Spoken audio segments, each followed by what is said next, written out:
ఈరోజు మోస్రా మండల కేంద్రము భారతీయ జనతా పార్టీ కార్యాలయంలో గౌరవ మాజీ ప్రధాని భారతరత్న శ్రీ అటల్ బిహారీ వాజ్పేయి గారి 101 జన్మదిన సందర్భంగా నరేంద్ర మోడీ గారి పాలనలో వారి జన్మదినాన్ని సుపరిపాలన దినోత్సవంగా ఈరోజు వారి జయంతి సందర్భంగా ప్రకటించడం జరిగింది.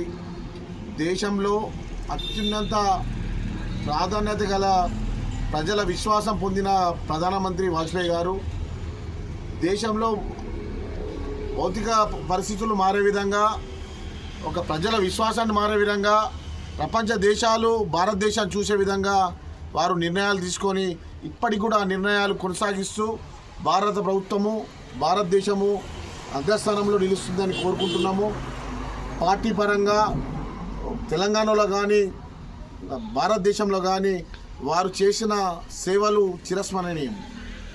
వారి వారసత్వాన్ని తీసుకుంటూ మొన్న జరిగిన గ్రామ పంచాయతీ ఎన్నికల్లో మోసాలో విజయదుందుబి మోగించి వారి వారసత్వాన్ని మెరుగుపరుస్తూ గ్రామ పంచాయతీలో సర్పంచ్గా 14 వార్డులలో 11 వార్డులు వార్డు సభ్యులను గెలుచుకొని వారి వారసత్వాన్ని కొనసాగిస్తామని తెలియజేస్తున్నాము. వారి సుపరిపాలన